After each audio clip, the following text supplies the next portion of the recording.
শুরুতেই সবাইকে রমজানুল মুবারক। আপনারা কে কে আমার মতো এভাবে তাড়াহুড়া করে ইফতারি বানান? এই সময়টায় আমি এত ব্যস্ত থাকি বলার বাহিরে। একে তো রোজা রাখি, তারপর আবার ব্যস্ততা আর তাড়াহুড়া যেন জীবনের একটা অংশ হয়ে গেছে। কোনো রকম ইফতারি সেরেই আমরা চলে গিয়েছিলাম মার্কেটে। শখের মানুষটা নিয়ে গিয়েছিল কিছু কিনে দিবে বলে। যদিও আজকে রোজার তৃতীয় দিন থেকে আমরা মার্কেট করা শুরু করে দিই। তার কারণ একটাই, বাংলাদেশের রোজা মানেই বাংলাদেশের ব্যবসায়ীদের জন্য। বাংলাদেশের রোজা আসলেই 30 দিনেই ব্যবসায়ীদের জন্য। সেটা কেন বললাম সেটা একটু বলি। 30 দিনের মধ্যে প্রথম 10 দিন লেবু, আনারস, তরমুজ ব্যবসায়ীদের জন্য, পরের 10 দিন পোশাক ব্যবসায়ীদের জন্য, পরের 10 দিন পরিবহন ব্যবসায়ীদের জন্য। এই হলো মোট 30 দিন। তো সবার ব্যবসা, তাই বুদ্ধি করে আমরা আগেভাগে মার্কেট করা শুরু করে দিলাম। যদি একটু কম সময়ে করতে পারি সেই জন্যে। ভাই আমরা এত বড় লোক না, গরিব মানুষ। আর যদি 2টা টাকা বাঁচছে এটাই আমাদের কাছে অনেক কিছু।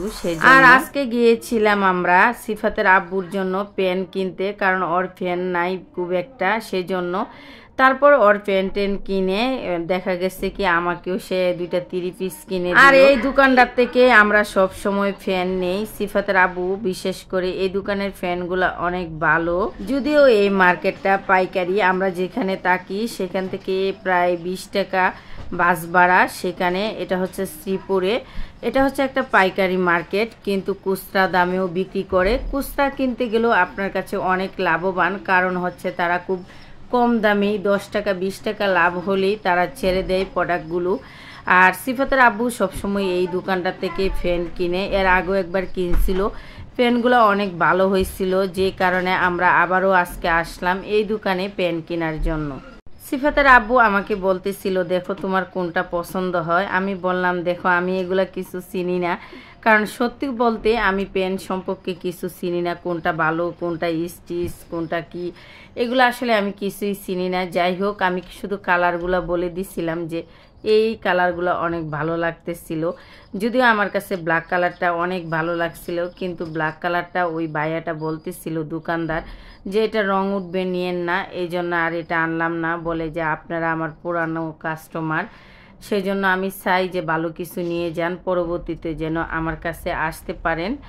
আর এই যে মার্কেটগুলা দেখতেছেন এখন পাকা, এই মার্কেটগুলাই আর 2-3 দিন পরেই, অর্থাৎ যখন বেতন হবে প্রত্যেকটা ফ্যাক্টরিতে, তখন দেখা যাবে এই মার্কেটগুলার ভিতরে পা পালানোর মতো জায়গা থাকে না।